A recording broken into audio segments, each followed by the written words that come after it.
Hola, buenos días y bienvenidos a estas jornadas en genética forense que vamos a organizar desde el proyecto iCrime. Es un tema en el que ya venimos trabajando, imagino que ya habéis estado antes con nosotros. Parece ser, estoy viendo en el chat que parece ser que hay personas que no pueden acceder porque les está pidiendo un código, una clave. No necesitan clave, lo que hay que hacer es inscribirse, les saldría un formulario de inscripción, pero no hay clave de acceso para entrar. Tienen el link directamente en la web de SICA. A lo mejor están con un link que no es, con un enlace que no es el adecuado. Hay un enlace directamente en la web de SICA que se puede acceder. Y bueno, como os decía, en el proyecto de CRAE hemos estado trabajando en varias jornadas de genética forense, en varias actividades, y esta es una más. En esta ocasión hemos decidido abordar la problemática que tiene el informe en genética forense. Vamos a trabajar en 3 sesiones, que serán el lunes, el miércoles y el viernes 11. Las 2 primeras sesiones desde un punto de vista más técnico, más dirigidas a profesionales de laboratorio, para su orientación en relación a la elaboración de los informes. Y la última sesión va a ser abierta también a todos los operadores del proceso judicial que pueden tener acceso a estos informes periciales, como son médicos forenses, jueces, fiscales, porque en esta última sesión hablaremos de la transmisión del informe en el juicio oral, la transmisión de los resultados del informe y la interpretación de los resultados por parte de las personas que los reciben. Para llevar a cabo estas sesiones contamos con especialistas del Instituto Nacional de Toxicología y Ciencias Forenses de España y del Laboratorio de Policía Científica Español, que yo creo que ya los conocéis porque han participado también en otras de nuestras actividades. Y el coordinador de la actividad es Manuel Crespillo. Él es director del Departamento de Barcelona del Instituto Nacional de Toxicología en España. Y le voy a pasar sin más la palabra para que pueda presentar la sesión de hoy. Vamos a tener de ponente al doctor Pedro Barrios y él va a hacer una exposición más o menos en una hora, hora y media, después de la cual habrá un espacio en el cual podréis escribir vuestras preguntas a través del apartado de preguntas y respuestas que veis en la pantalla abajo. Y sin más, ya le paso la palabra a Manuel Crespillo para que proceda a la presentación. Todo tuyo.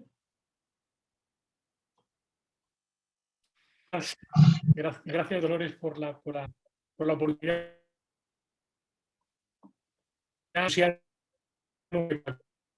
No te oímos muy bien, Manuel.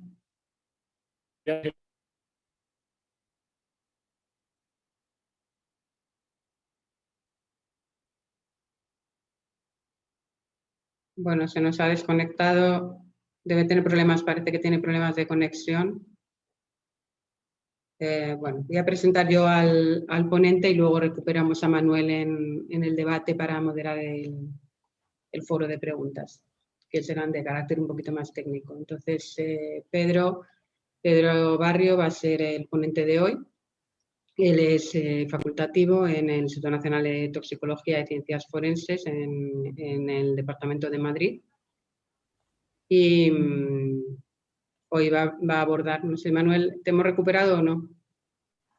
Yo creo que sigue con problemas técnicos. Sí, yo creo que sí. Ah, vale, sí, te escuchamos, perfecto. Bueno, pues ahí te dejo, ya lo estaba haciendo yo, ya te estaba quitando el teléfono. Aquí te dejo. Bueno, simplemente quería agradecerte las facilidades que nos ponéis, tanto a ti, Dolores, como a Pilar de FIAP. Os digo que se hace muy fácil trabajar con vosotros y por tanto os agradecemos. Creo que ese agradecimiento también es extensible al resto de ponentes.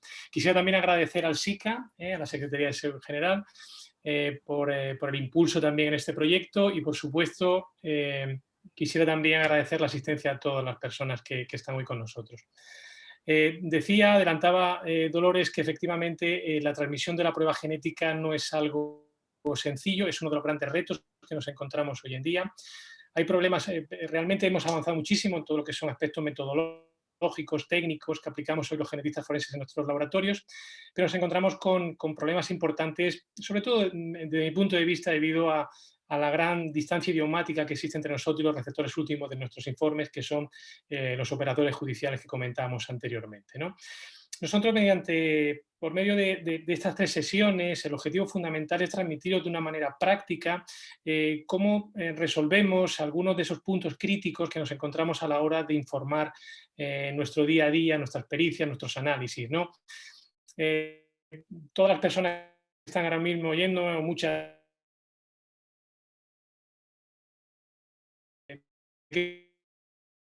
cuando tenemos un perfil con poca cantidad de ADN, cuando tenemos que informar un resultado estadístico con marcadores haplotípicos. Este tipo de circunstancias a veces generan problemas, no sabemos bien cómo transmitirlas, ¿no? Lo que pretendemos, como decía, en estas 3 sesiones es daros una visión práctica de cómo debemos hacerlo. Nuestro punto de vista, ni mucho menos es el único, faltaría más, pero sí que vamos a pretender eso, daros ese punto práctico, ¿no? Para ello, también lo adelantaba antes la doctora Moreno, contamos con 3 excelentes, son conocidos por todos vosotros seguro, lo vamos a ir presentando en otra sesión, pero no quiero robar más tiempo y vamos a empezar hoy con la primera de esas sesiones técnicas que va dirigida al informe pericial, sobre todo orientado fundamentalmente a aspectos que como los cadáveres,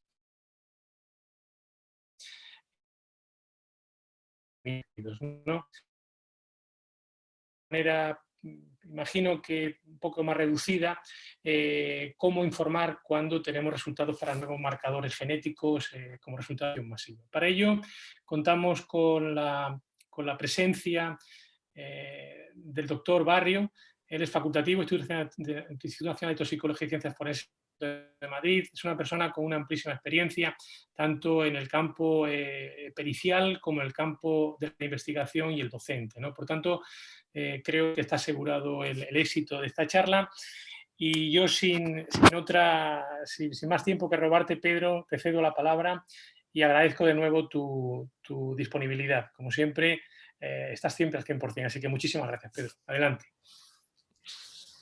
Pues buenas tardes desde España o buenos días a todos vosotros y bueno, lo primero es agradecer a Manuel Crespillo, al FIAP y al SICAP precisamente por esta invitación para intentar exponeros un poco qué es lo que hacemos en el Departamento de Madrid, en el Servicio de Biología del Departamento de Madrid en relación a los informes periciales. Voy a compartir mi presentación, a ver si lo consigo. Vale. Bueno, creo que lo veis, ¿no? Bien, pues como os decía Manolo, básicamente pues la sesión de hoy voy a intentar pues eso, centrarme un poco en los aspectos generales, voy a abrir un poco el tema, sobre todo de cara tanto a la sesión de hoy como a la sesión del miércoles que os dará mi compañera Carolina Muñoz.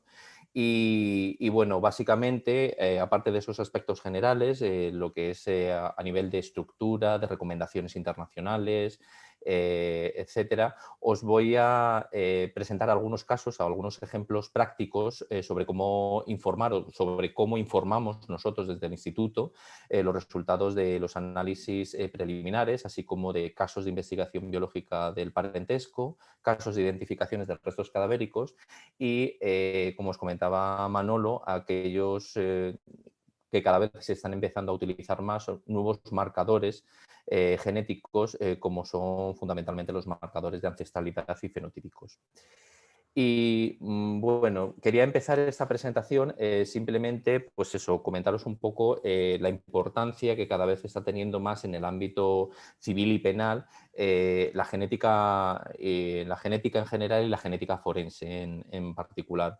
Evidentemente, siempre va a haber unas ciertas distancias idiomáticas entre los receptores finales de nuestros informes, pero bueno, quería empezar esa presentación simplemente mostraros esta diapositiva de forma muy ilustrativa, haciéndoos ver que precisamente los informes periciales que emitimos, pues al final van a ser como un escaparate del trabajo que realizamos en el laboratorio de cara precisamente a esos agentes judiciales, a jueces, a fiscales, abogados, etcétera. Y bueno, quería empezar a daros nada, unas pequeñas pinceladas, pues evidentemente no soy legista, pero sí que quería centrar un poco el tema sobre algunos pequeños antecedentes legales y comentaros que hay muchos países ya que dentro de su ordenamiento jurídico incluyen algunos aspectos o apartados específicos precisamente en relación al informe pericial. Así en concreto, en el caso de España, pues en nuestra ley de enjuiciamiento criminal, que como podéis ver data precisamente de 1882, aunque actualmente está en un proceso de remodelación completa, ya en su artículo 478 habla precisamente del informe pericial y comenta básicamente pues que en el mismo se tiene que realizar una descripción de las personas o cosas que van a ser objeto precisamente de esa pericia, hacer una relación detallada de todas las operaciones prácticas que se van a practicadas, que se van a realizar sobre esas personas o esas cosas, básicamente lo que es la metodología aplicada y, por supuesto, los resultados y las conclusiones. Perdón. Por otro lado, en relación al Instituto Nacional de Toxicología, en este Real Decreto que precisamente regula la aprobación de nuestro reglamento del Instituto Nacional de Toxicología y Ciencias Forenses, en su artículo 20 es un poco más explícito sobre los contenidos que han de tener el informe pericial. Así, indica que contendrán todos los antecedentes de la petición, es decir, el órgano que lo requiere, el juzgado que lo solicita, el asunto al que hace referencia precisamente pues, las diligencias previas que han incoado precisamente esa pericia, todos los datos recibidos precisamente del remitente, sea el Instituto de Medicina Legal o sea directamente el juzgado instructor, y la descripción de todos los objetos y sustancias que van a ser peritados. A la vez también se enumeran una serie de, o se deberán de enumerar todos aquellos análisis que se solicitan, es decir, toda aquella información que viene en el formulario de remisión de muestras, así como otros antecedentes que se consideren de relevancia. Por otro lado, se deberá ese informe pericial dentro de nuestra institución, deberá de hacerse una descripción de toda la metodología y técnicas utilizadas, básicamente los análisis realizados, evidentemente los resultados obtenidos de nuestra pericia y las conclusiones. Y específicamente habla sobre la posibilidad de plantear todas aquellas observaciones que se consideren necesarias o relevantes precisamente para la interpretación de los resultados. Dentro de este entorno, un punto de inflexión va a ser precisamente esta decisión marco de 2009 del Consejo Europeo, en el que ya en su exposición de motivos específicamente dice que todos aquellos laboratorios que vayan a dar servicio o que dan servicio a la Administración de Justicia deberán de estar acreditados y en concreto deberán de estar acreditados por la norma ISO 17025. Y así se insiste a lo largo de todo su articulado, tanto en el artículo 1, del 4 al 5, prácticamente en todo su articulado. Además, precisamente en relación con las pericias dentro del campo de la genética forense, indica que los laboratorios que realicen ese tipo de pericias y que por lo tanto aporten perfiles genéticos a las bases de datos, deberán de alcanzar dicha acreditación con un plazo máximo del 30 de noviembre del 2013, fecha que ya evidentemente ha pasado. Pues bien, en el caso de España existe un organismo, la Comisión Nacional para el Uso Forense del ADN, regulada al amparo precisamente de la Ley Orgánica 10/2007 de base de datos, que regula precisamente el registro dentro de la base de datos, cuyas funciones, evidentemente, dentro de ese marco, es acreditar a los laboratorios que van a aportar perfiles a la base de datos. Además, dentro de esas atribuciones que tiene esta comisión son también emitir aquellas recomendaciones científico-técnicas que sean apropiadas precisamente a todos aquellos laboratorios que van a aportar perfiles a la base de datos. Así, en el pleno del 27 de octubre del 2015 sacaron unas recomendaciones precisamente sobre el informe pericial y la expresión de resultados en materia de análisis genético. Estas recomendaciones se basan fundamentalmente, como hemos comentado, en la norma ISO 17025, en concreto en su punto 7.8, así como en otras recomendaciones internacionales dentro de esa materia de análisis genético, como son las recomendaciones de la SUIDAN norteamericana o las recomendaciones de la Red Europea de Laboratorios Forenses, EFNSI. Pues bien, como os he comentado, existen esas recomendaciones internacionales que en el caso de Europa, el grupo de trabajo de ADN dentro de la Red Europea de Laboratorios Forenses, cuya misión también es precisamente la estandarización de todos los procedimientos aplicados dentro del campo de la genética forense, que emitió una guía con las recomendaciones a la hora de emitir informes periciales en general dentro del campo de las ciencias forenses, con un capítulo específico dentro del área del ADN. Pero además también emitió otras recomendaciones específicas precisamente para nuestros receptores, para la abogacía. Y bueno, con respecto a la SUIDAN, a la agencia, al grupo de estandarización norteamericano, comentaros que prácticamente en todas sus guías suele haber un apartado específico precisamente en relación a los informes periciales, donde se dan también recomendaciones sobre cómo se han de expresar determinados resultados. Y bueno, para terminar este pequeño repaso sobre recomendaciones internacionales, comentaros que un subcomité precisamente de testimonios de la Comisión Nacional de Ciencias Forenses norteamericana, la ya desaparecida porque fue cerrada en el 2017 con el comienzo del mandato de Donald Trump, pues también establecía diversas recomendaciones, así como escritos de cómo se han de expresar ciertos aspectos dentro del campo de las ciencias forenses. De hecho, su página web todavía sigue activa y se puede consultar sin mayor. Aunque la comisión ya está cerrada, es perfectamente consultable. Pues bien, ¿qué es lo que dice la norma ISO 17025? ¿Vale? La norma ISO 17025 es una norma bastante general en relación precisamente a todos aquellos laboratorios de ensayos y calibración.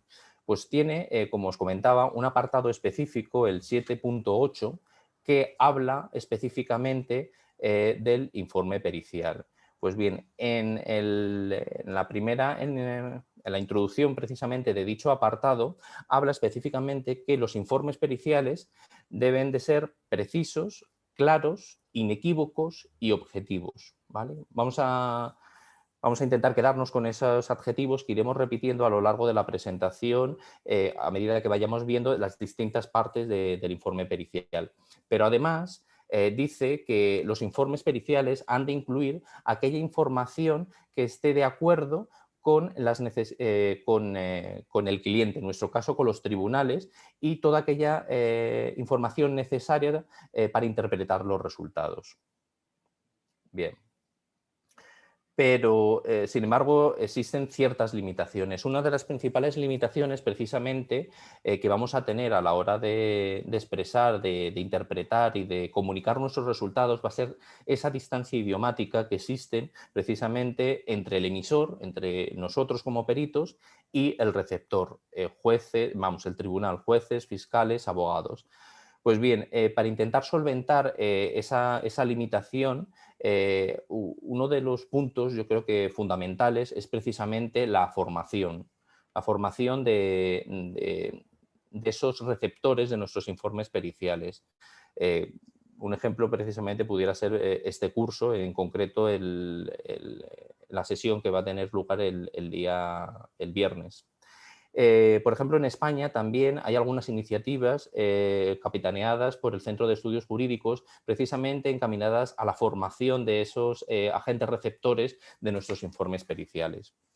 Por otro lado, esos informes periciales deben describir los hallazgos y las conclusiones de una forma clara. Insistimos en los adjetivos que hemos dicho al principio.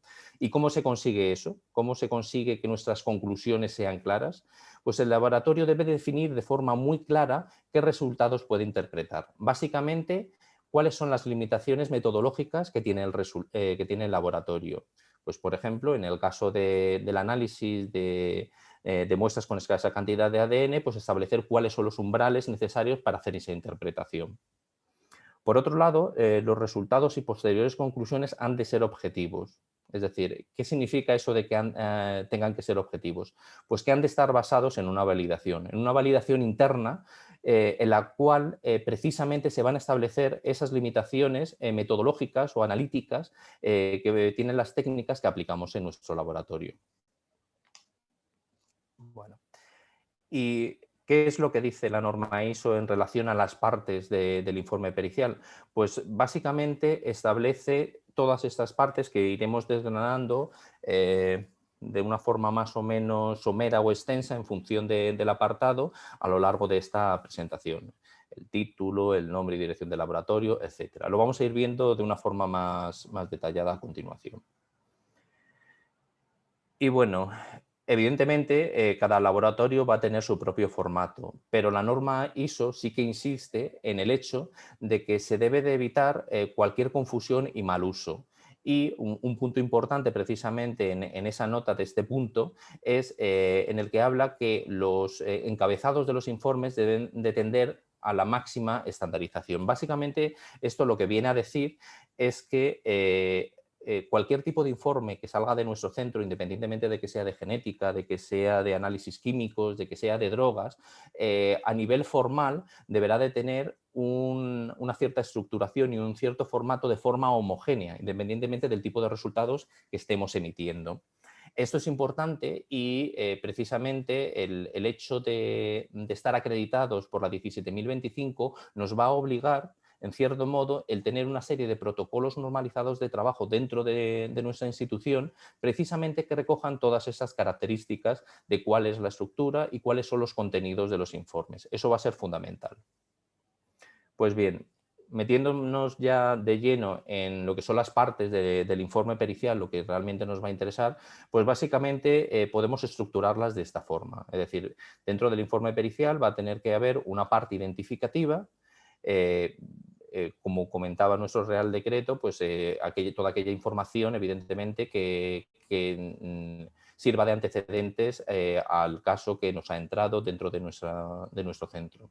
Por otro lado, una parte descriptiva, en la que se describan pues, las muestras recibidas, los métodos utilizados, etc.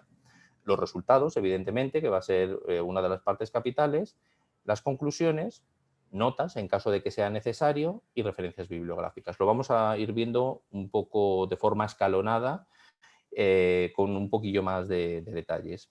Bien, vamos a empezar con la parte identificativa del cuerpo del informe.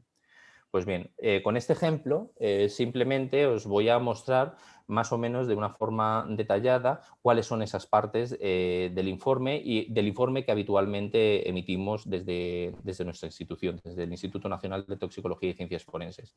He intentado destacar aquellas de color verde, aquellas cosas que son requeridas específicamente por la norma ISO y aquellas otras cosas en amarillo que no son requeridas por la norma ISO, pero que nosotros también incluimos. Así, como veíais en esa diapositiva sobre las partes que ha de incluir un informe pericial, pues lo primero es la identificación del laboratorio que emite esos resultados. El nombre, los logotipos, la dirección del laboratorio, es importante que aparezca reflejado precisamente en esa primera parte descriptiva de nuestro informe. Por otro lado, evidentemente, el nombre y dirección del cliente, en nuestro caso, los juzgados, ¿vale?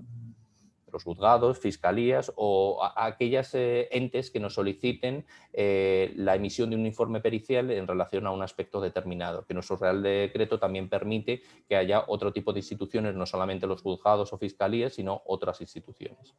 Por otro lado, el título. que, según nuestro Real Decreto, nosotros lo que emitimos es un dictamen pericial. Y la identificación única, básicamente es la codificación que se le da al caso, a las muestras del caso en concreto que cuando llegan a nuestro centro. Otros datos que nosotros también incluimos es precisamente la denominación y la codificación del tipo de procedimiento que ha entrado, pues si son unas diligencias previas, si es una afiliación, si es un procedimiento abreviado, etcétera. La fecha en la que se emite ese informe pericial y el tipo de informe, en este caso, como hemos dicho, un dictamen.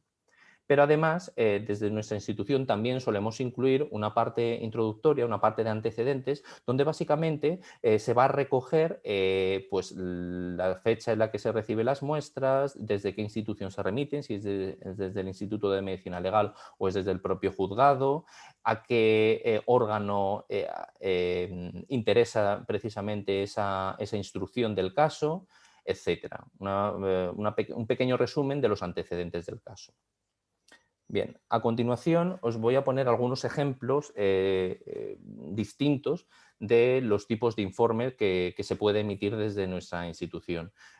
Antes, en la diapositiva anterior, básicamente hemos visto un informe tipo, pero también se pueden dar, según aparezca recogido en nuestro protocolo normalizado de trabajo, otro tipo de informes, como son los de ampliación. Es decir, previamente ya se ha emitido un informe y se nos solicita ampliar nuestra pericia o llegan muestras nuevas relacionadas con ese caso y hemos de ampliar el informe previamente emitido. Pues bien, en esa parte de antecedentes ha de quedar perfectamente claro que el dictamen que emitimos en ese momento amplía a un informe ya emitido previamente, identificándole como tal y un informe o varios informes y las fechas en las cuales se han emitido. Por otro lado, cabe la posibilidad de que revisando el informe hayamos detectado la posibilidad de que se haya cometido algún error, ¿vale? Entonces, cabe esa posibilidad de que podamos emitir un informe de rectificación, ¿vale? Pues bien, se ha de identificar claramente qué tipo de error se ha cometido en el informe previamente emitido. Pues en este caso, un error tipográfico que no afecta al contenido, ni a los resultados, ni a las conclusiones del citado informe. Pero además se ha de identificar claramente en dónde se ha producido ese error. Pues en este caso, en la página X y en qué consiste. Pues a la hora de identificar, por ejemplo, al investigado en la causa, nos hemos confundido en el nombre y hemos dicho que se llamaba fulanito de tal cuando en realidad queríamos decir que se llamaba fulano de tal. Y por último, hemos de expresar y manifestar con esa parte introductoria de antecedentes que el presente informe va a anular y sustituir al emitido con anterioridad. Eso es importante en este tipo de informes. Así se podrán recoger cuantos tipos de informes distintos siempre que estén recogidos precisamente en nuestro protocolo normalizado de trabajo en relación a los informes periciales. Bien, con respecto a la parte descriptiva, comentaros que en ese apartado descriptivo, ¿vale? Hemos de realizar una descripción detallada de las muestras recibidas y analizadas. Eso básicamente va a contribuir a asegurar la cadena de custodia. Bien. También se ha de realizar una descripción de los análisis solicitados, es decir, dar respuesta al tipo de estudio que se nos ha requerido. No es indicar los análisis que se han realizado, sino los que nos han solicitado, los que en la petición, en el formulario de remisión de muestras, nos han solicitado específicamente. Además, en esa parte descriptiva se deberá de realizar precisamente una descripción de los análisis y metodologías empleados, los cuales evidentemente han de estar fundamentados en la ciencia, es decir, que no podemos inventar nada. Es decir, todo lo que apliquemos dentro de nuestro laboratorio tiene que estar fundamentado en investigaciones científicas. Y esto, evidentemente, el hacer esa descripción de los análisis y metodologías empleados va a permitir ser evaluados por otros especialistas, por ejemplo, en el hipotético caso en que sea necesario realizar una contrapericia. Bien, vamos a ir a ejemplos un poco más concretos. Con respecto a la descripción de las muestras, pues lo que comentábamos, hay de indicar la procedencia y la fecha de recepción en el laboratorio, ¿vale? Claramente se indica que se ha recibido en esta fecha y la procedencia. Además, esa descripción ha de ser exacta, tanto en la descripción del envío como en la descripción de las muestras. Si es necesario indicar en qué envase primario se han recibido, con qué etiquetación, así tanto en el envío como en las muestras contenidas en ese envase primario. Y, por supuesto, hay que intentar ser lo más claros y concisos a la hora de hacer esa descripción. Pues, por ejemplo, en este caso, indicar que se han recibido 2 hisopos identificados como hisopo vaginal. No es necesario utilizar una descripción extremadamente larga que posiblemente acabemos cometiendo algún error a la hora de describir. No tiene ningún sentido. Lo que tenemos que describir es exactamente qué es lo que hemos recibido sin ningún tipo de dudas. Al final, como os comentaba, el objetivo último va a ser ayudar a garantizar la cadena de custodia de las muestras que se reciben en nuestro centro. Es decir, vamos a precisamente garantizar esa cadena de custodia desde el momento primero en que llegan a nuestro centro. Bien. Es importante precisamente el hecho de señalar las posibles incidencias que sucedan. Es decir, esto va a permitir dar explicación a nuestros resultados, a ciertos resultados que puedan tener cierta incongruencia o a explicar ciertas cosas que no nos esperábamos. Así, dentro de ese primer apartado descriptivo se podrán introducir notas del tipo, pues las muestras consistentes en tal y la muestra indubitada tomada tal son remitidas dentro del mismo envase. Esto va a permitir, por ejemplo, interpretar posibles transferencias dentro del envase en el cual se han remitido ambos tipos de muestras, tanto muestras dubitadas como muestras indubitadas. Otras notas, pues según consta la información adjunta al caso, las muestras fueron manipuladas previamente en el laboratorio X. Ese tipo de notas también nos va a permitir explicar posibles contaminaciones ajenas a nuestro laboratorio. O notas del tipo, pues las muestras consistentes en el lavado vaginal se recepcionaron derramadas o la muestra consistente en tal se recepcionó en estado húmedo. Esto también nos va a permitir a explicar ciertos resultados inconcluyentes o negativos, por ejemplo, de análisis preliminares, pues porque la muestra venía derramada y no había suficiente cantidad de muestras para realizar el análisis preliminar, etc. ¿Qué más? Dentro de ese apartado descriptivo, como comentaba, hay que indicar los análisis solicitados. Aquellos análisis que nos son solicitados por parte del remitente, sea el Instituto de Medicina Legal, sea el juzgado directamente. Pues bien, se han de describir los objetos del estudio. Es decir, qué es lo que se nos solicita, así como la fecha de inicio y finalización de nuestros análisis. Nada, por poneros algunos ejemplos, pues eso, indicar cuál ha sido la fecha de inicio y de finalización, así como los análisis solicitados. Como os comentaba al principio, ese apartado no es requerido por la norma ISO 17025, pero sí que creemos importante incluirlo dentro de nuestros informes periciales y así lo hacemos en el Instituto Nacional de Toxicología. Además, esa descripción puede tener distinto grado de precisión y detalle o simplemente limitarnos a transcribir lo que aparece en el formulario de remisión de muestras. ¿Qué más?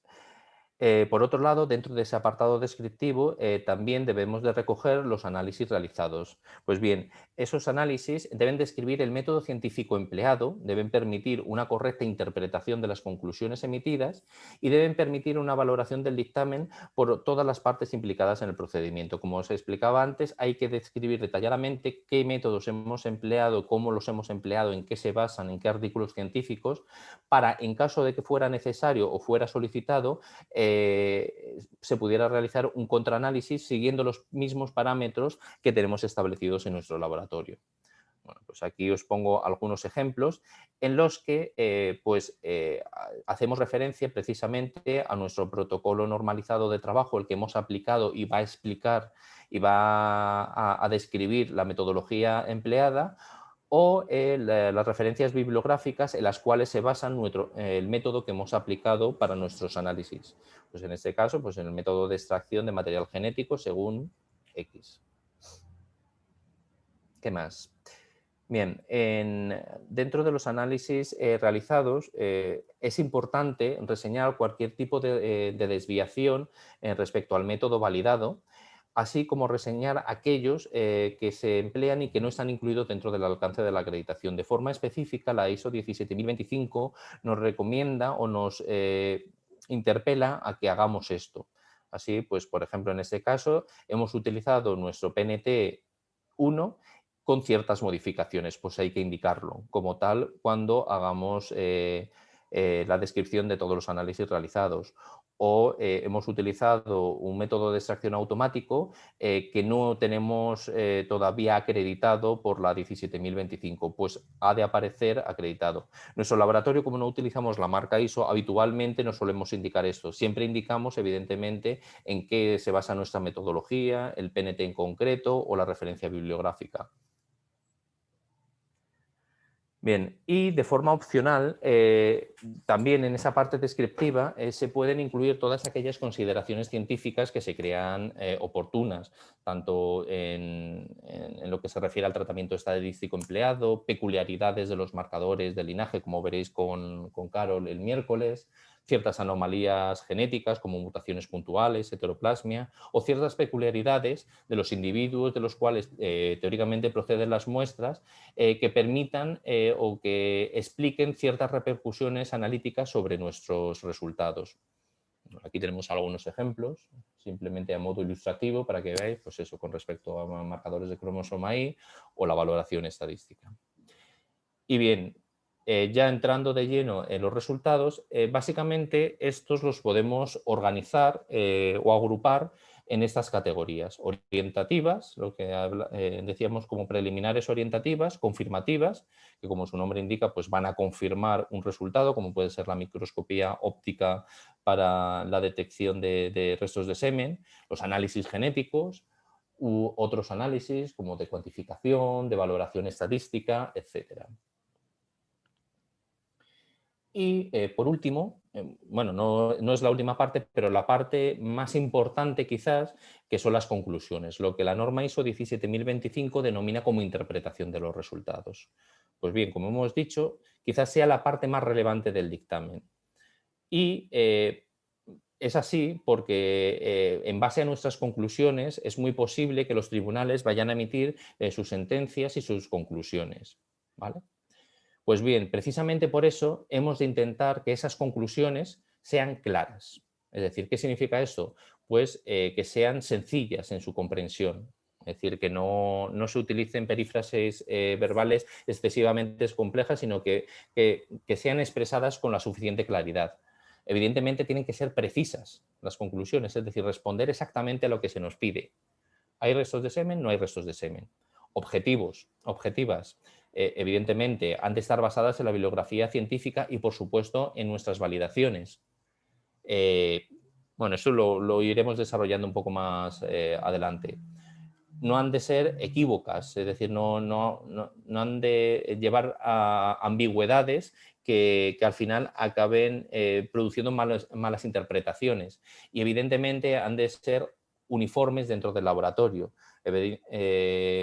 Evidentemente, ante los mismos resultados, distintos peritos dentro de nuestro laboratorio deberían de llegar a las mismas conclusiones o a conclusiones muy similares, que se desviaran muy poco de lo que haría la mayoría dentro de nuestro laboratorio. Y bueno, dentro también del cuerpo del informe hay un apartado bastante importante, como son las notas que se pueden incluir para aclarar ciertos aspectos. De hecho, las recomendaciones de la Comisión Nacional para el Uso Forense del ADN insiste precisamente en qué tipo de notas pueden ser necesarias precisamente para aclarar ciertos aspectos del informe o ciertas conclusiones que pudieran ser un poco equívocas. Pues bien, por ejemplo, podemos introducir notas o aclaraciones en relación al tipo de marcador. Pues eso, en relación a los marcadores de cromosoma Y, que no son identificativos, sino que son identificativos de un linaje paterno, o notas del tipo de las transferencias secundarias. Por ejemplo, cuando las evidencias remitidas y analizadas son ropas, pues hemos de dejar claro precisamente que los perfiles genéticos obtenidos a partir de dichas ropas pudieran ser debidos a transferencias secundarias, bien en el ámbito familiar o de convivencia de las personas que conviven en la misma casa, por ejemplo. Y en cualquier caso, es importante que todas esas aclaraciones que vertamos estén refrendadas precisamente en la bibliografía y así se ha de reflejar.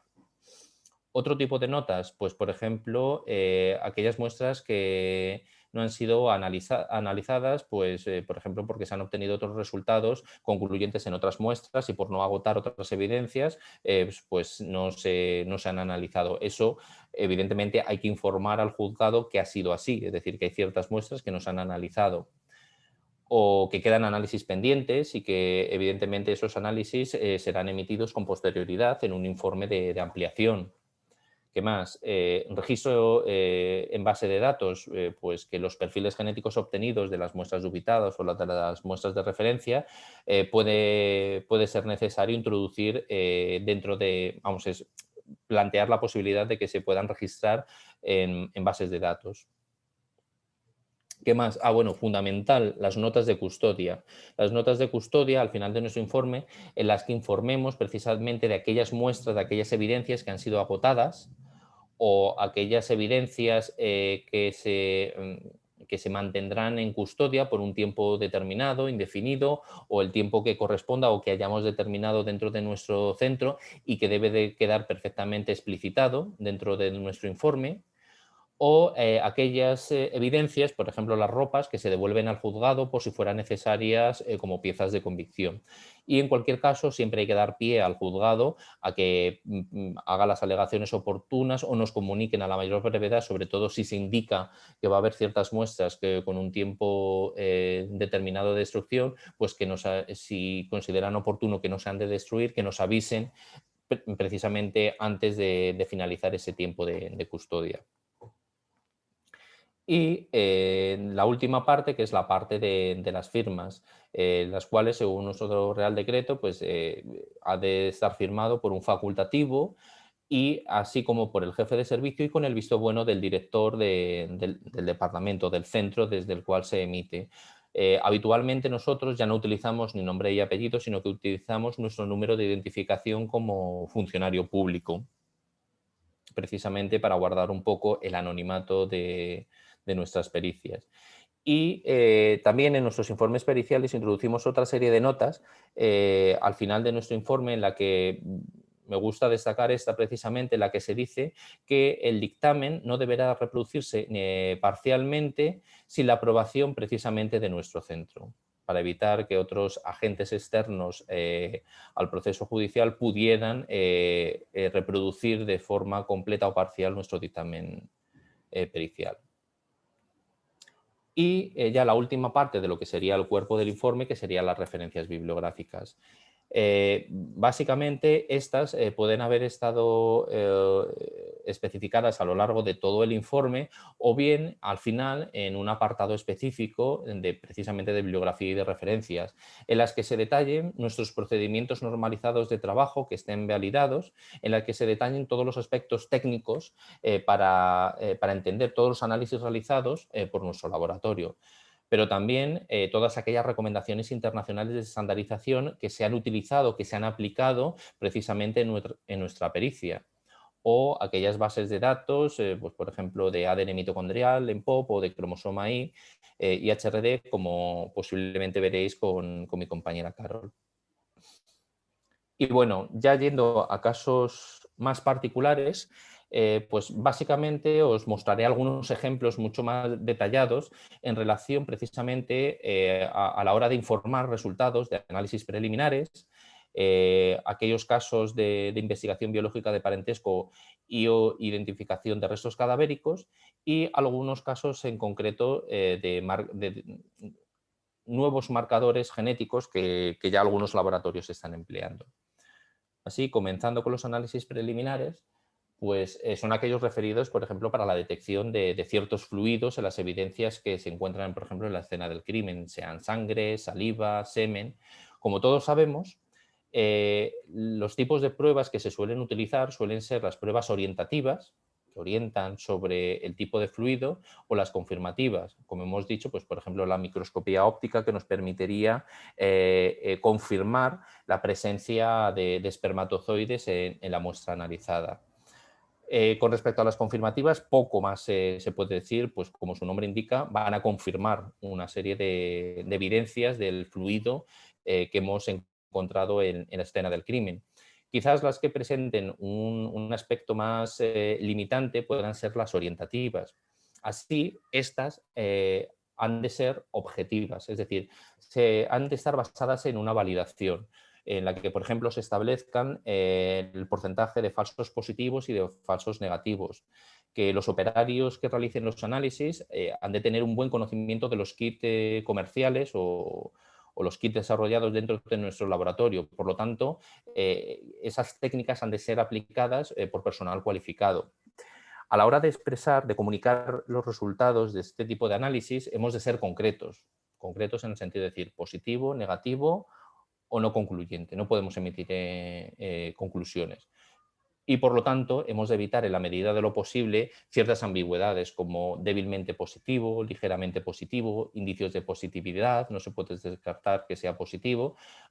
Un resultado va a ser o positivo o negativo, o no se va a poder emitir conclusiones. Con lo cual, hemos de ser lo suficientemente concretos a la hora de comunicar ese resultado, sobre todo en el caso de los análisis orientativos. Bien, aquí os voy a poner un ejemplo. A ver si consigo. Vale. Bien. En este ejemplo, claramente hemos de indicar qué tipo de pruebas estamos realizando. Pues si es una prueba orientativa o si es una prueba confirmativa. Por otro lado, hemos de indicar la muestra sobre la cual se está realizando precisamente esa prueba. Pues si es un hisopo vaginal o es un hisopo de toma de la superficie de la víctima, etc. Y hemos de indicar el resultado de forma objetiva, es decir, pues hemos obtenido un resultado positivo para la PSA, o hemos obtenido o se han observado cabezas de espermatozoides en la visualización microscópica. Hemos de tener claro que los resultados no son conclusiones, ¿vale? Las conclusiones, con las conclusiones al final lo que hacemos es una interpretación conjunta de nuestros resultados. Así, en este caso, en el que la conclusión es exactamente la misma, podemos observar o detectamos que en el caso de la observación de espermatozoides no se han observado. Y sin embargo, la conclusión es la misma, es decir, hemos detectado la presencia de semen, pues el análisis de la PSA, del antígeno específico de la próstata, nos da un resultado positivo. Evidentemente, esto puede tener múltiples explicaciones. Pues, por ejemplo, que el individuo que ha depositado esa evidencia sea zoospermico o vasectomizado, o que en la recepción de la muestra, precisamente lo que os comentaba antes, viniese diluida y no hubiera suficiente cantidad como para poder visualizar espermatozoides. En cualquier caso, en este tipo de casos en particular, la sugerencia es precisamente introducir una nota aclaratoria que permita explicar o justificar de alguna forma esta observación, es decir, que no se han observado espermatozoides. Bien, con respecto a las conclusiones, como os comentaba al principio, según la norma ISO 17025, hemos de insistir o de incidir en la claridad de esas conclusiones. En este caso, pues es bastante sencillo. Se observa la presencia de espermatozoides en la muestra de hisopo vaginal. Es perfectamente clara y no da pie a ningún tipo de ambigüedad o de incongruencia. Sin embargo, en esta otra conclusión, en la que prácticamente se dice lo mismo, nos empezamos a liar un poco. Pues, se intenta hablar un poco de las pruebas orientativas y de las pruebas confirmativas y empezamos a liar un poco. Esto, al final, lo único que va a producir es confusión en el receptor final. Si se han observado la presencia de espermatozoides, pues se han observado. En este caso, si queremos dar también peso precisamente a nuestros análisis orientativos, pues hubiera sido más sencillo poner una conclusión del tipo: los resultados obtenidos permiten concluir que se ha detectado semen humano en la muestra descrita, en la muestra de hisopo vaginal, por ejemplo. Y no nos hemos enfarragado en unas frases con demasiadas palabras y perífrasis que al final posiblemente podamos incurrir en algún error y sobre todo estemos confundiendo al receptor final de nuestro informe. Precisamente insistiendo en el tema de evitar esas ambigüedades, en esta conclusión podemos ver claramente que estamos diciendo dos cosas distintas. Por un lado, estamos diciendo que se visualizan estructuras que pudieran ser compatibles con espermatozoides, pero sin embargo no se puede descartar que no se tratarán de espermatozoides. O son o no son. Hay que evitar ese tipo de ambigüedades. En este tipo de casos hubiera sido más claro el decir directamente no es posible obtener o se ha obtenido un resultado inconcluyente, no es posible emitir conclusiones. Precisamente ante este tipo de casos, pues a lo mejor hubiera sido necesario utilizar otras estrategias, como es precisamente la combinación con análisis genéticos que nos permitieran, pues por ejemplo, la detección de material genético de cromosoma Y ajeno a la víctima y que identificara a ese material ajeno de origen masculino. Pero bueno, esto es una recomendación, una posibilidad a la hora de intentar concretar o clarificar más nuestras conclusiones. Evidentemente, esta conclusión es totalmente nefasta y al final acaba confundiendo al receptor final. Y bueno, ya metiéndonos más de lleno en el caso de la investigación biológica del parentesco y de la identificación de restos cadavéricos, he querido unir esos dos epígrafes, pues al final los casos de identificación de restos cadavéricos, en definitiva, suelen ser también investigaciones biológicas del parentesco. Y bueno, quizás dé algunas características más particulares de algún caso de identificación, pero bueno, intentaré tratarlos de forma conjunta.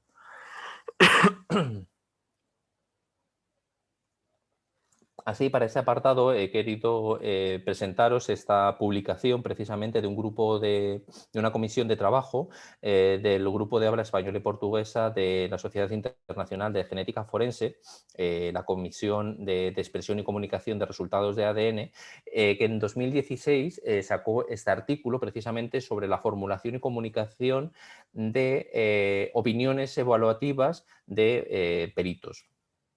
Pues bien, en esta publicación básicamente se presentaban distintos modelos de informes de conclusiones, tanto de identidad, de paternidad, casos de maternidad como casos de trío.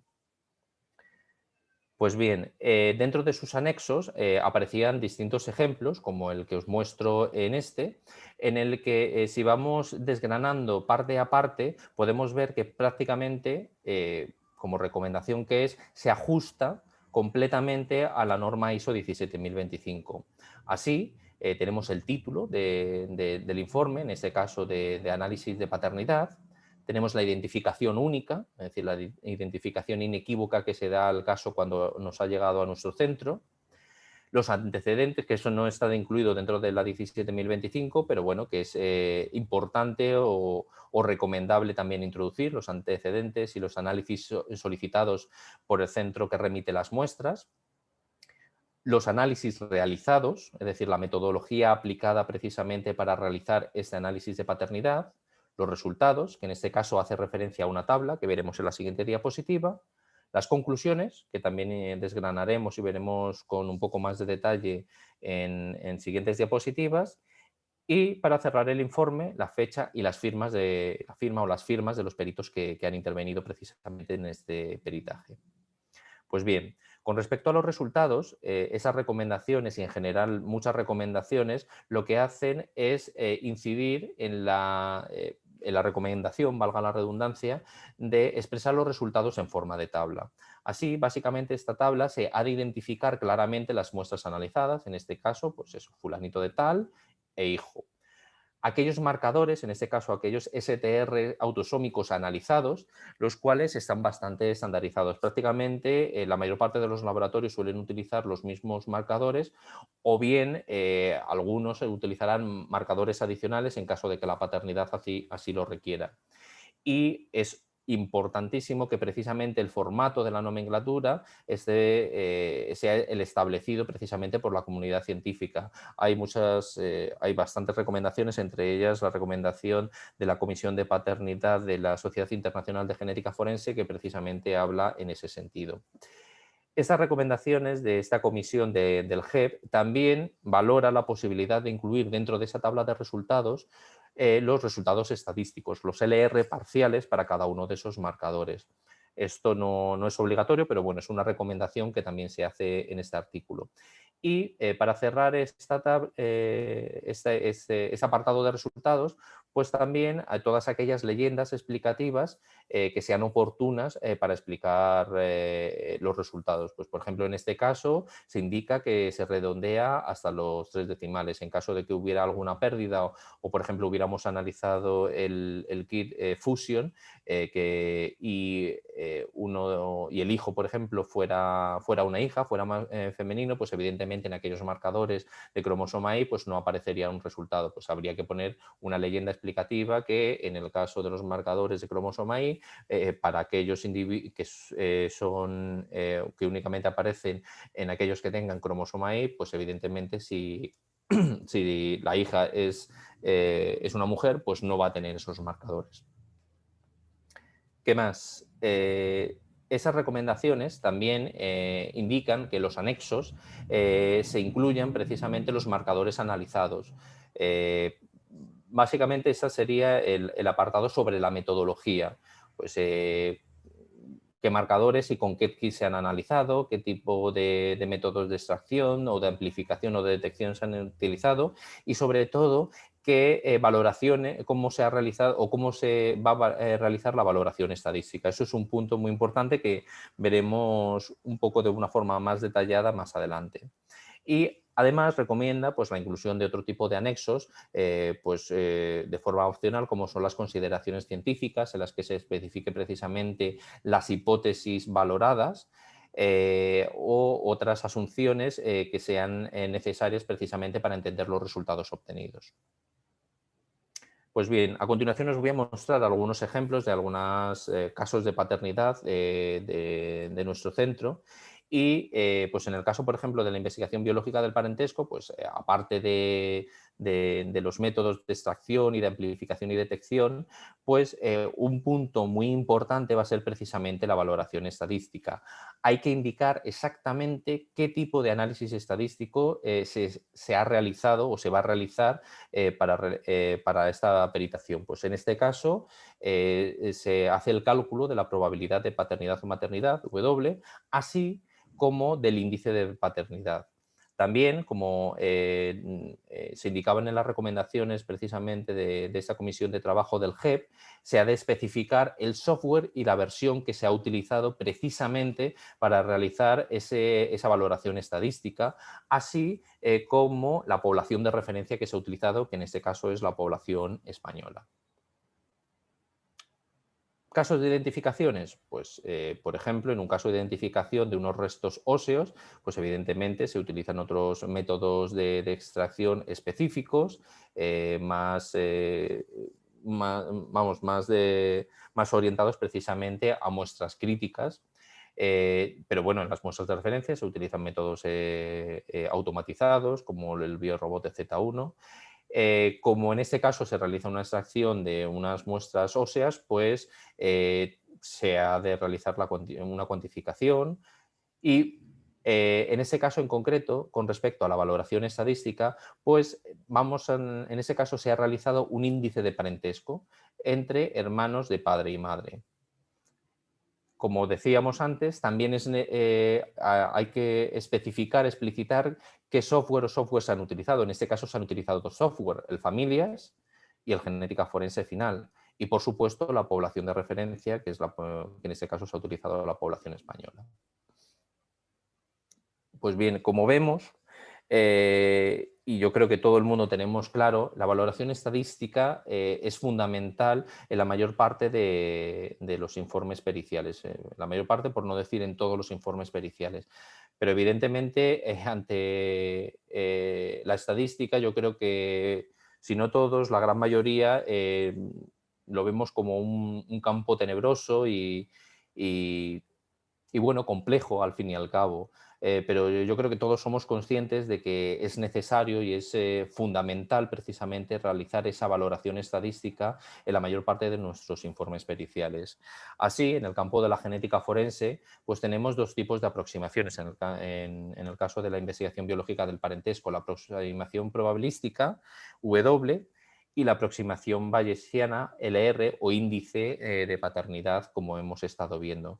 Pues precisamente todas las recomendaciones internacionales aconsejan precisamente utilizar esta aproximación del LR. ¿Vale? Y bueno, incidiendo precisamente en las conclusiones, en la importancia de la precisión de estas conclusiones, pues regresando de nuevo al artículo que os comentaba de las recomendaciones de esta comisión de trabajo del GEP, se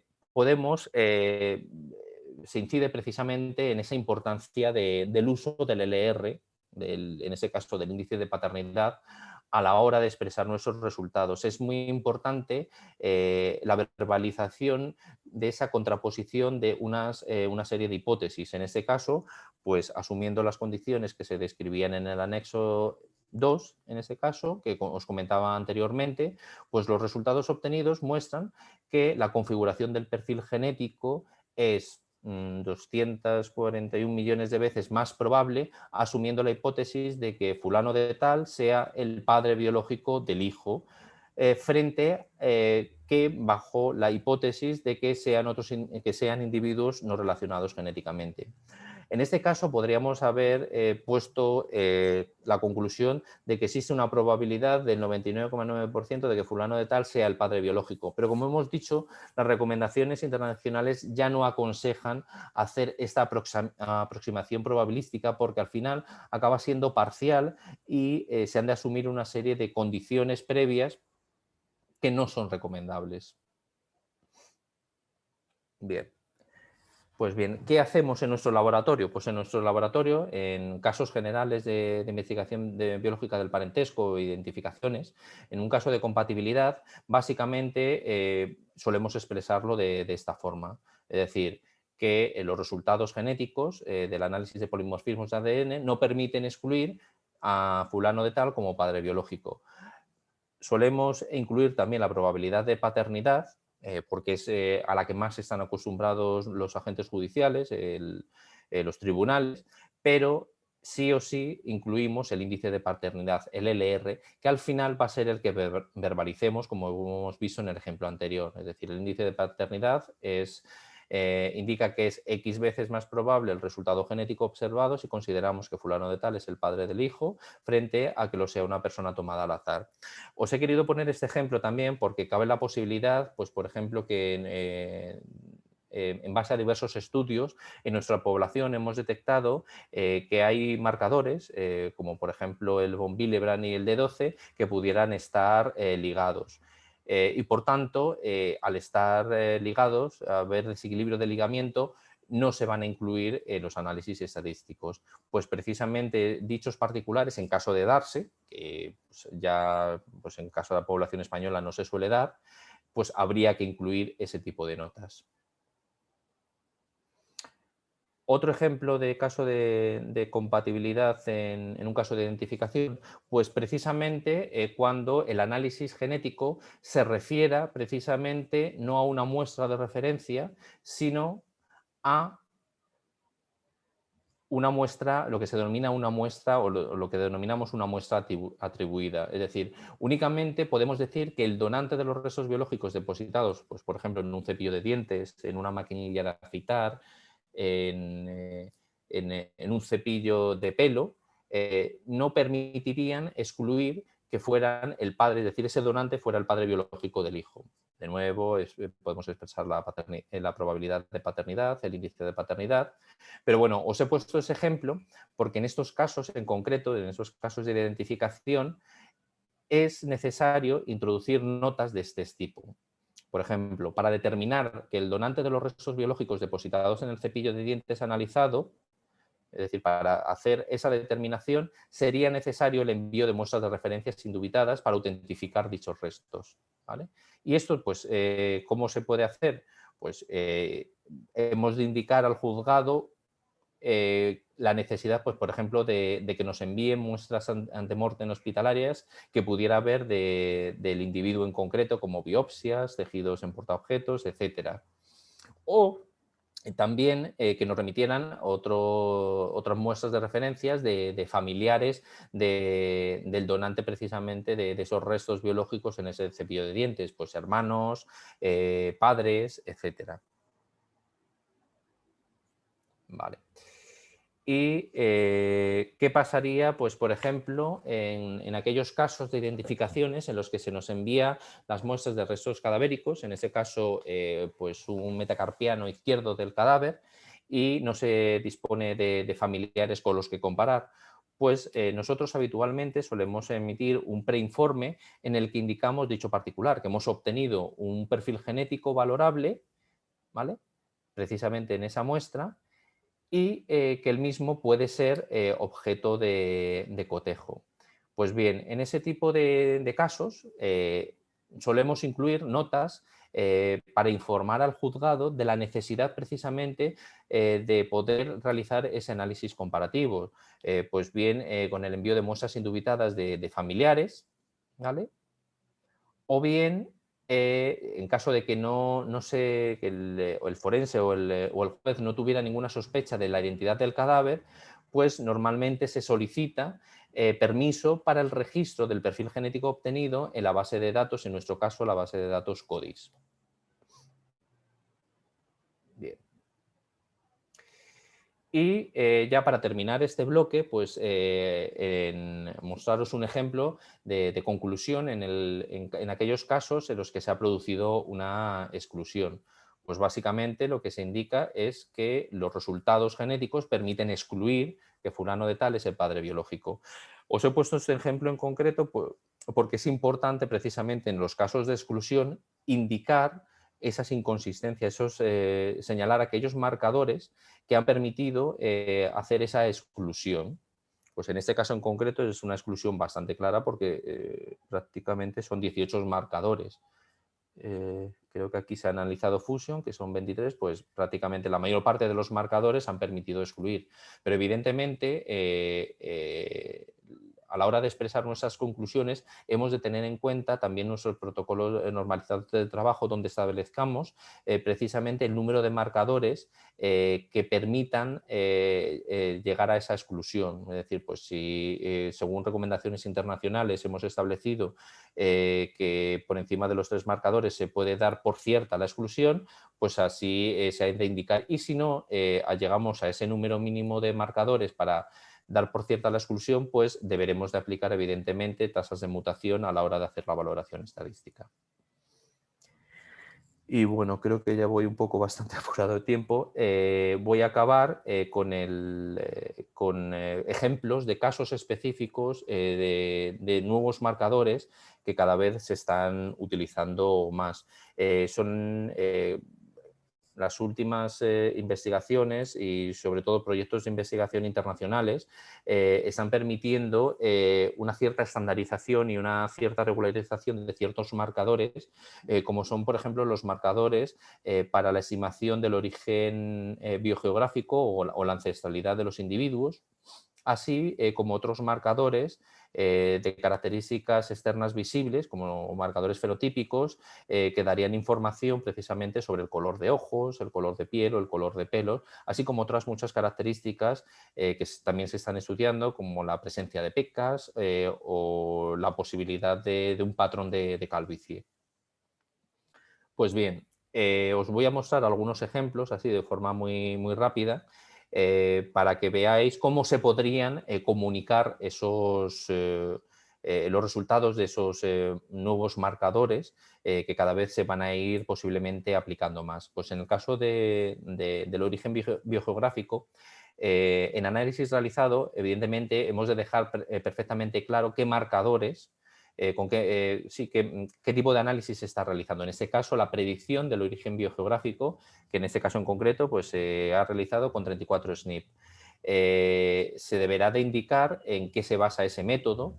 Pues en este caso, al ser un ensayo publicado, pues lo recomendable quizás sea el introducir una tabla donde se especifiquen cuáles son esos marcadores genéticos utilizados, o si se utilizan kits comerciales, pues especificar el kit comercial, igual exactamente que se hace, pues por ejemplo, en los casos de identificación biológica del parentesco, pues en las que se indica que se ha utilizado el kit Fusion, que si vamos a las especificaciones técnicas de este kit, pues sabemos exactamente los marcadores. O si ya lo tenemos bastante estandarizado y validado dentro de nuestro laboratorio, podemos hacer referencia, como hemos explicado extensamente a lo largo de esta presentación, pues aquellos PNTs, aquellos protocolos normalizados de trabajo, en los cuales están recogidos de una forma más detallada todos esos métodos empleados precisamente para el análisis de este tipo de marcadores. Y, por supuesto, hemos de especificar el software y o las versiones que se han utilizado precisamente para hacer la valoración de las frecuencias de este tipo de marcadores y la valoración estadística de los mismos, es decir, el tratamiento estadístico que para este tipo de marcadores, como veremos, y también para el de los marcadores fenotípicos, va a ser fundamentalmente mediante el índice de verosimilitud, el LR. Al fin y al cabo es hacer una valoración del LR. Pues bien, los resultados, como hemos comentado extensamente, pues es recomendable presentarlos en tabla, en la cual se ha de especificar claramente la muestra sobre la cual se ha realizado el análisis, los marcadores utilizados y los resultados. En aquellos casos en los que no se han obtenido resultados, pues se deberá de indicar como negativo, o en aquellos casos en los que haya duda, pues se deberá de indicar como concluyente. Y la parte importante, que es la valoración estadística precisamente de este tipo de marcadores. Pues de nuevo, como hemos indicado, hemos de especificar la muestra sobre la cual se realiza, qué tipo de valoración se hace. En este caso es la predicción del origen biogeográfico más probable entre 5 posibles poblaciones, pues en este caso Europa, África, etcétera.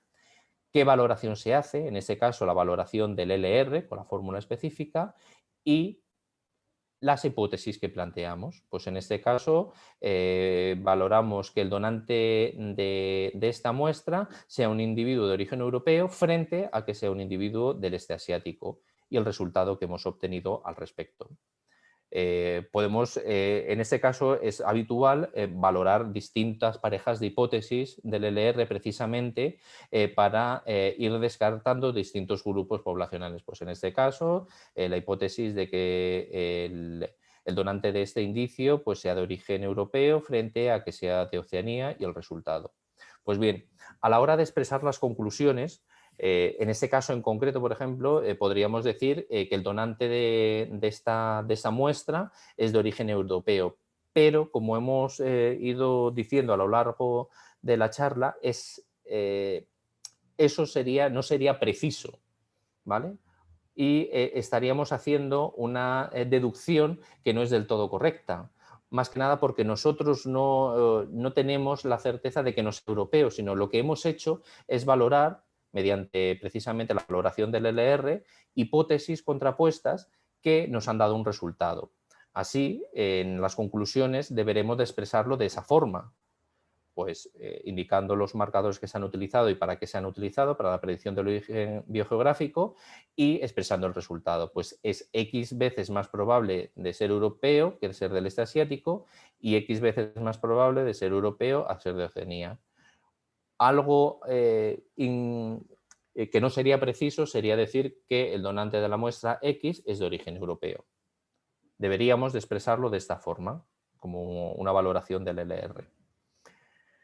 En el caso de los marcadores fenotípicos, pues de la misma forma, tampoco voy a extenderme mucho más en este aspecto. Si se hubieran utilizado kits comerciales, por ejemplo, como ya lo hay de Verogen, pues indicar el kit comercial o el PNT correspondiente donde se especifique la metodología aplicada, y el software, que en este caso se ha utilizado el Sniper, pero pudiera ser el HirePlex, etcétera. Hemos de especificar qué software hemos utilizado para realizar el tratamiento estadístico, precisamente para la predicción de la probabilidad, de una probabilidad determinada en base a unas hipótesis. Pues bien, en los resultados, de nuevo expresados en formas de tabla, donde están identificados la muestra, los marcadores y los resultados. Con respecto a la valoración estadística, como os decía, hay que identificar claramente a la muestra y la valoración que se está haciendo. En este caso, la inferencia de la variante más probable para la pigmentación del iris, teniendo en cuenta esas tres categorías, ¿vale?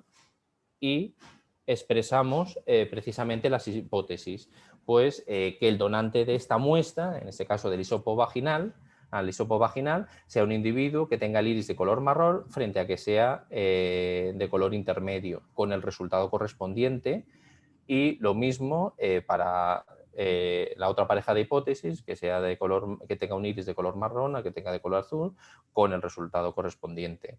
Y de nuevo, precisamente en esa valoración estadística, en esa comunicación de la conclusión, no podemos decir que el donante a la muestra del hisopo vaginal tenga los ojos de color marrón, sino, como hemos dicho antes también con el caso de los caracteres de ancestralidad, ¿vale? En el caso, por ejemplo, de la pigmentación del iris, de la misma forma que con la pigmentación de la piel o la pigmentación del color de pelo, hemos de establecer precisamente esa verbalización de la valoración del LR, indicando pues, que es X veces más probable de tener de color de ojos marrón a que sea intermedio, y 1000 veces más probable de tener color de ojos marrón a que sea de color azul.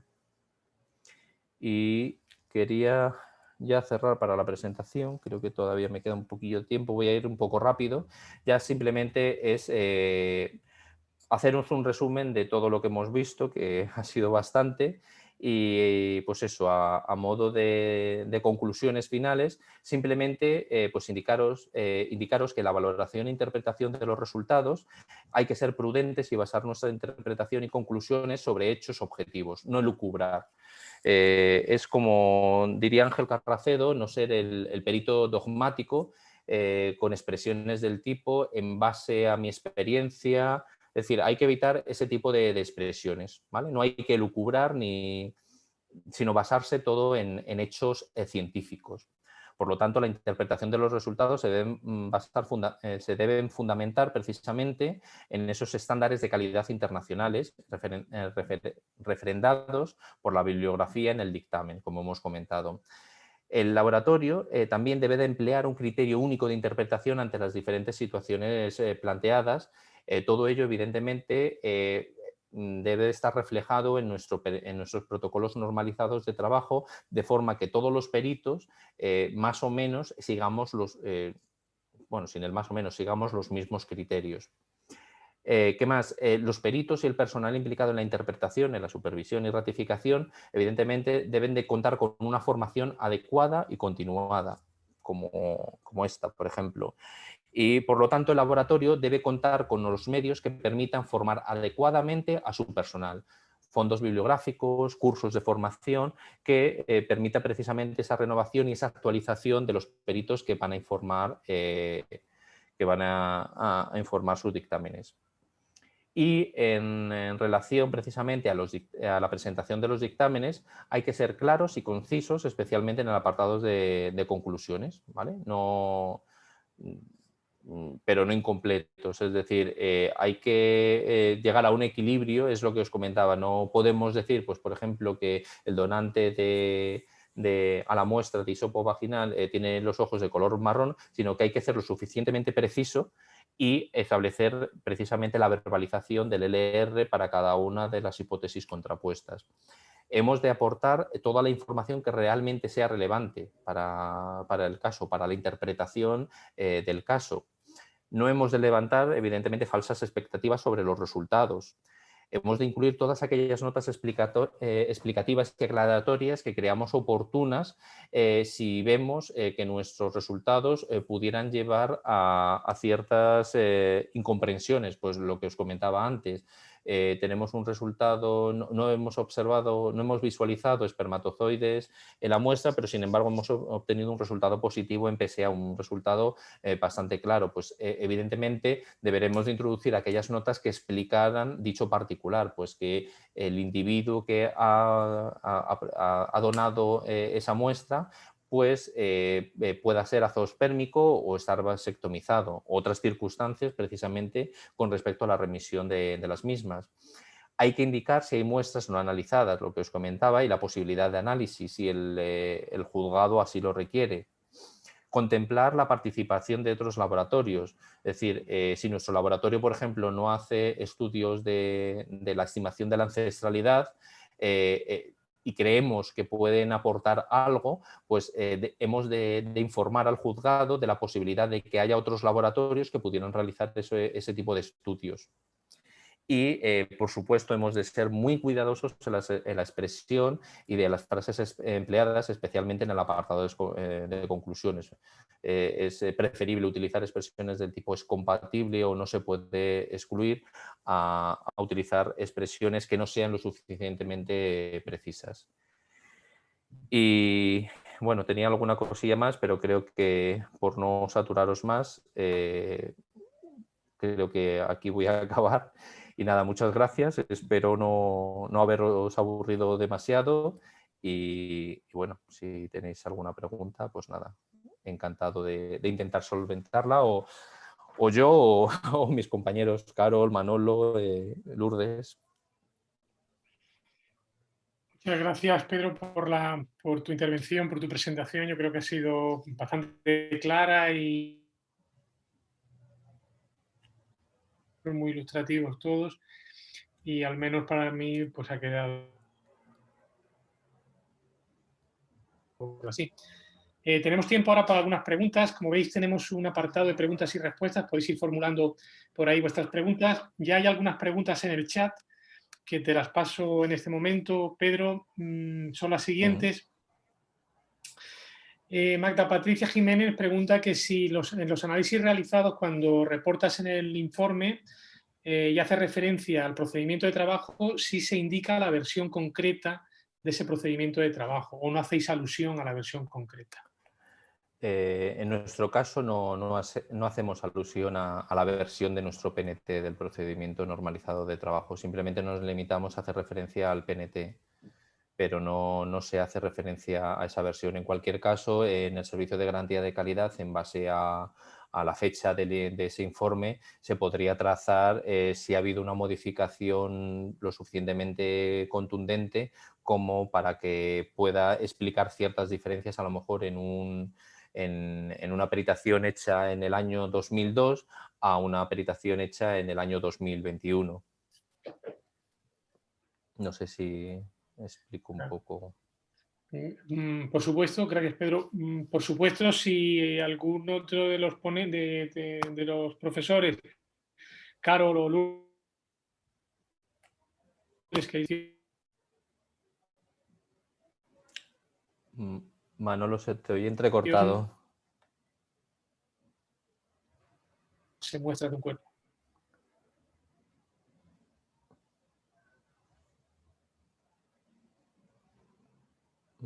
Manolo, creo que te hemos perdido. Sí, parece que Manuel tiene mala cobertura. Sí.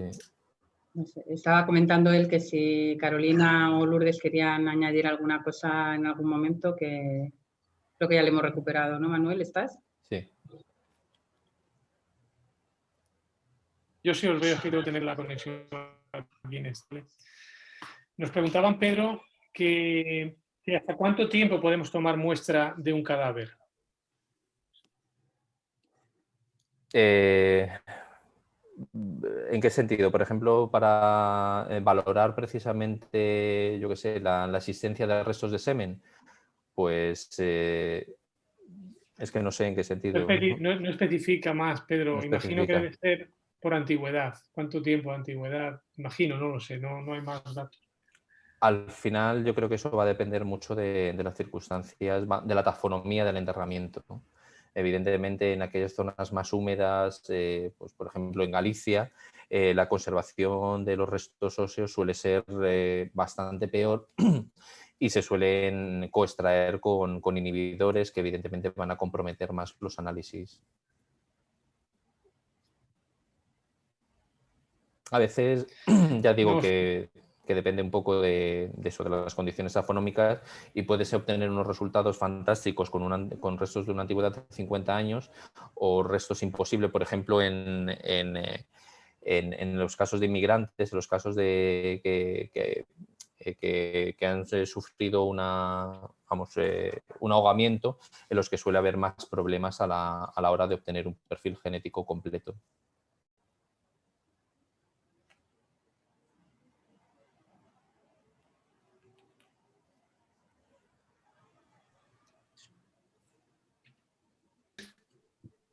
Ahora sí, pero de vez en cuando te perdemos.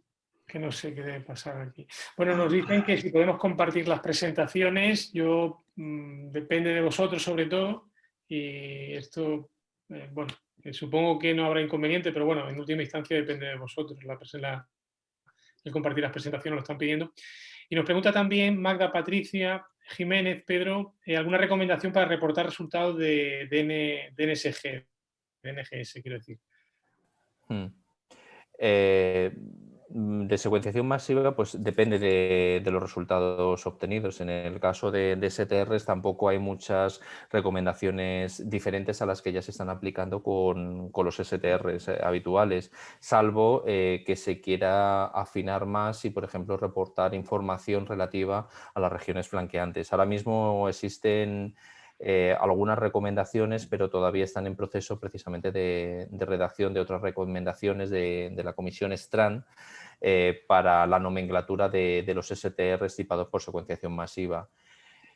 En el caso de SNPs, pues lo que os comentaba precisamente, tanto en SNPs de ancestralidad o fenotípicos, o incluso se puede pensar en análisis para la estimación de la edad mediante metilación, pues siempre reportar los resultados en forma de tabla y hacer todas las valoraciones, tanto a nivel de resultados como en las conclusiones, aplicando el teorema de Bayes, aplicando la valoración del LR.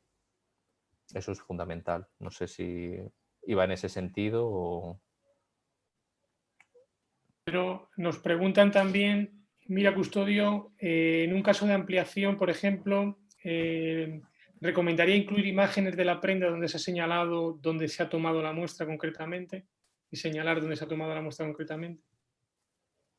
A ver, si se describe bien en las muestras analizadas, no creo que sea necesario, pero en cualquier caso yo no creo que sobre, es decir, se puede incluir en forma de anexo, un anexo fotográfico, precisamente indicando aquellos recortes que se han realizado sobre la prenda. Yo no lo veo correcto, vamos, yo lo haría.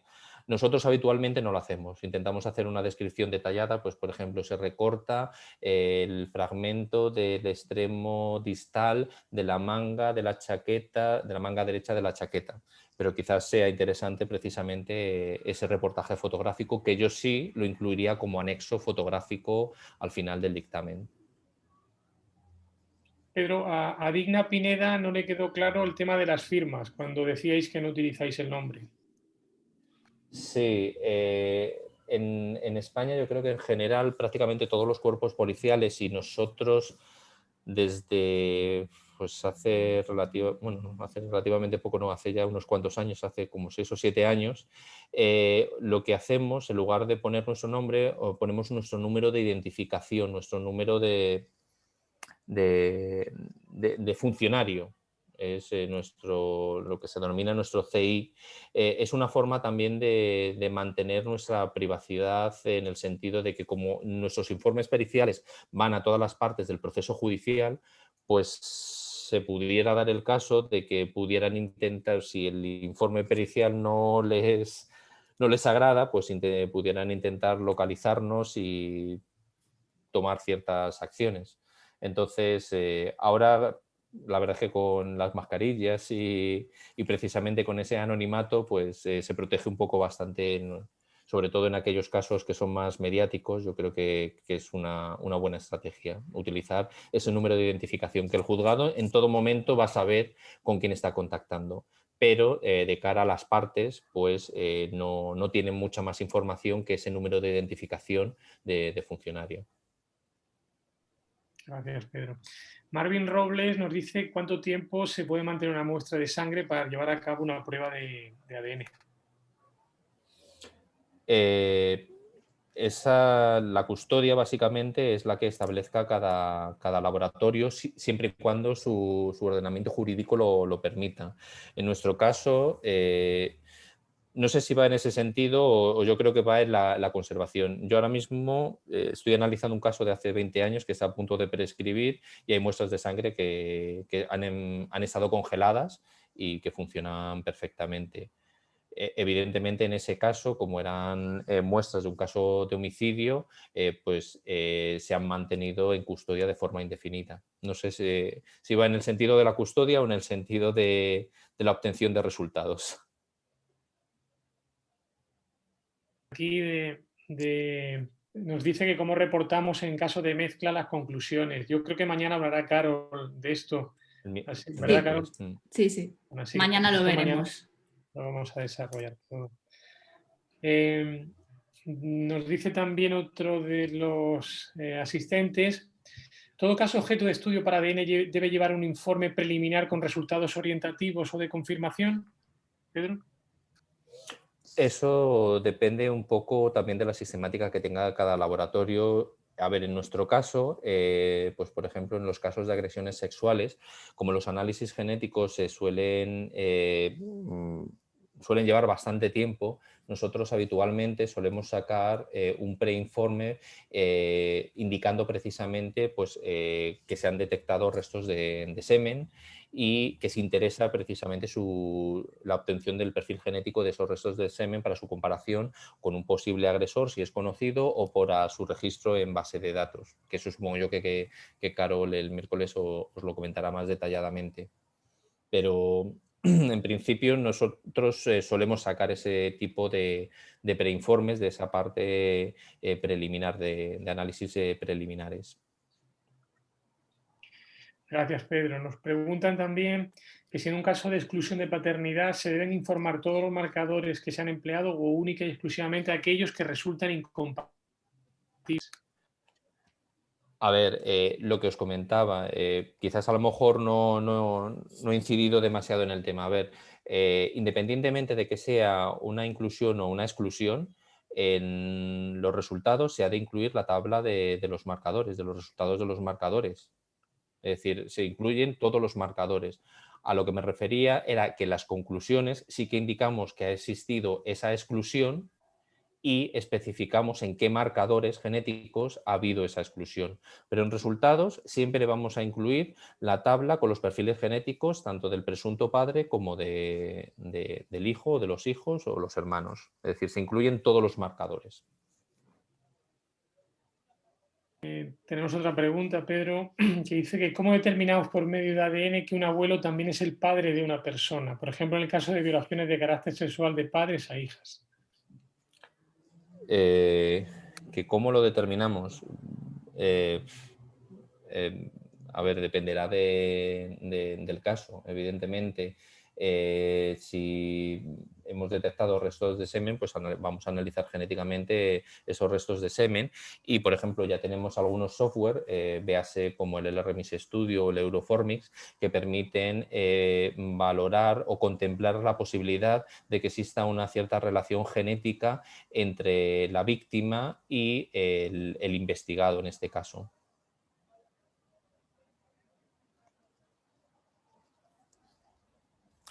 Nos pregunta también si se encuentran en una fosa clandestina, ¿es posible determinar a cuántos cadáveres corresponden en base a la determinación de perfiles genéticos? A ver, en esos casos normalmente en nuestro centro suele tirar del servicio de criminalística, es decir, de las especialistas en antropología forense. Yo creo que previo a cualquier análisis genético es necesario hacer un análisis antropológico precisamente de los restos hallados en una fosa. Y precisamente ese análisis antropológico, uno de los aspectos que valora es el número mínimo de individuos. Pues por ejemplo, si dentro de la fosa se encuentran 15 fémures, del lado derecho pues se determinará que el número mínimo de individuos es 15, aunque luego tengamos 10 húmeros del lado izquierdo. Pero siempre el número mínimo se estimará de esa forma a nivel antropológico. Y luego, si existe normalmente el estudio antropológico siempre va a realizar o va a intentar hacer una preasociación previa. Si existe cualquier tipo de duda precisamente en relación a esa asociación, pues es ya cuando se ataja el análisis genético de todos aquellos huesos que se consideren oportunos y que finalmente, evidentemente, determinarán el número mínimo de individuos y, lo más importante, la identificación de los restos. No interesa tanto a lo mejor el número mínimo de individuos, sino la identificación de esos restos. Es lo fundamental. Pedro, nos preguntan que en algunas situaciones desde las fiscalías se solicita a los laboratorios que expliquen, en el contexto de un caso de mezclas, que expliquen por qué se recogen frases de al menos 2 contribuyentes, ¿no? Esto resulta chocante para las fiscalías. La pregunta concreta es si crees que al agregar en el informe un apartado de bibliografía se podría solucionar ese tipo de consultas, ¿no? ¿Cómo se podría dar respuesta a esas dudas que genera? A ver, yo me imagino que Caro lo comentará más detenidamente el miércoles. Yo en esos casos es lo que comentaba. Yo incluiría notas aclaratorias. La bibliografía, por supuesto, siempre hay que incluir la bibliografía que sea oportuna y que refrende todas las afirmaciones o todas aquellas notas adicionales que incluyamos en nuestros informes periciales.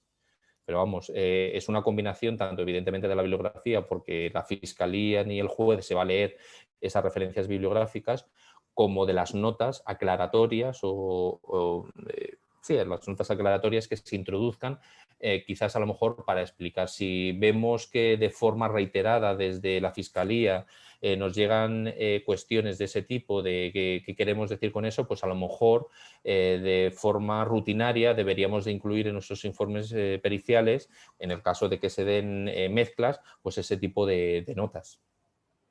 Eso al final la experiencia te lo va dando, entiendo yo. Pregunta también Magda Patricia Jiménez si el visto bueno en los dictámenes corresponde a la persona que lleva a cabo la revisión técnica.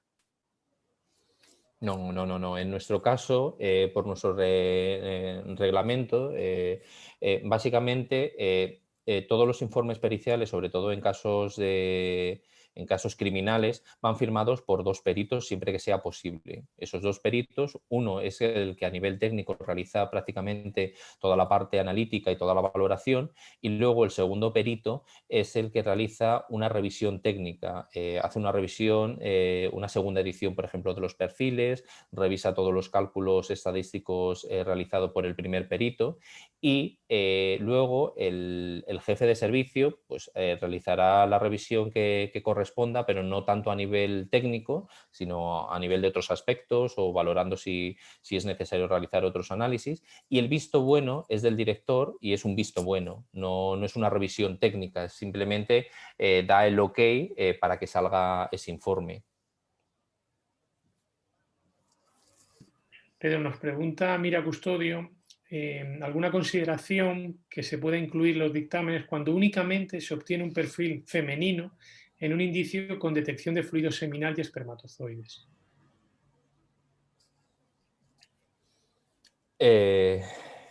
Entiendo yo que la fracción seminal, es decir, después de haber hecho un análisis diferencial, se ha obtenido solamente un perfil femenino de autosómicos.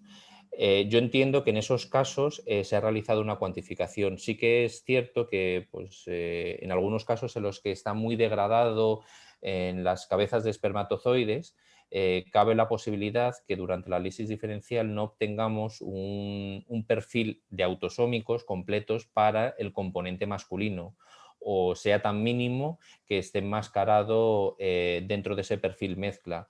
Si hemos realizado una cuantificación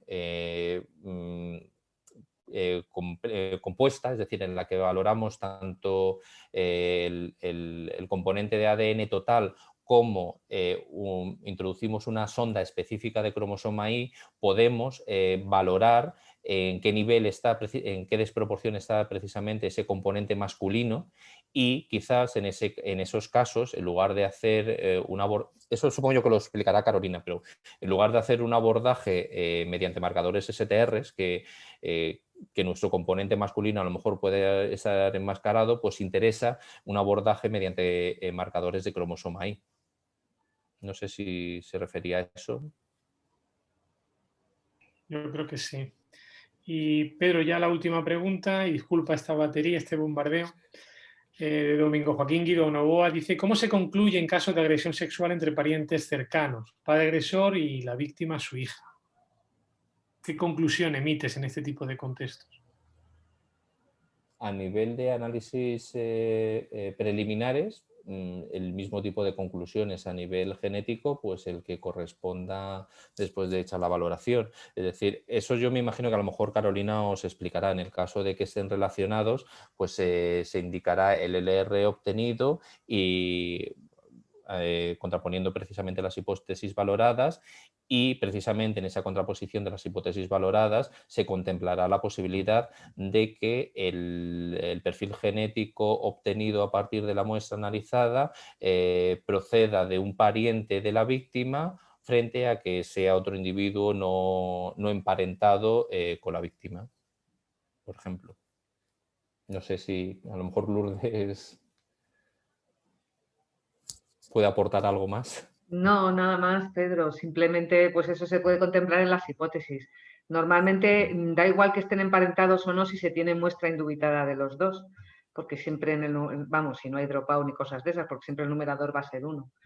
Y luego ya, pues en el denominador puedes considerar las hipótesis que quieras, o que sea un individuo al azar o que sea un pariente. Eso no hay problema. Simplemente es plantear bien las hipótesis y ya está. Y se hace igual que cualquier otro caso, pero planteando un poco las hipótesis de forma distinta. Bueno, pues parece que no hay más preguntas. Te vamos a dejar descansar, Pedro, que yo creo que la sesión ha sido casi maratoniana. Entonces, por nuestra parte lo vamos a dejar aquí. Vamos a quedar emplazados para el próximo miércoles, ya con Carolina Núñez. Ella nos va a hablar va a centrar un poco más el dictamen a lo que son marcadores STRs, coincidencias en bases de datos genéticas y informes que contienen análisis de marcadores haplotípicos, ¿no? Va a centrar, ya digo, la exposición en ese núcleo. Y bueno, quedamos por tanto emplazados a la misma hora para cada uno de vuestros países, aquí en España a las 5. Y sin otro particular, si no tenéis ninguna otra aportación o comentario que hacer, pues nada, un placer como siempre y que paséis un buen día. Venga. Chao. Luego.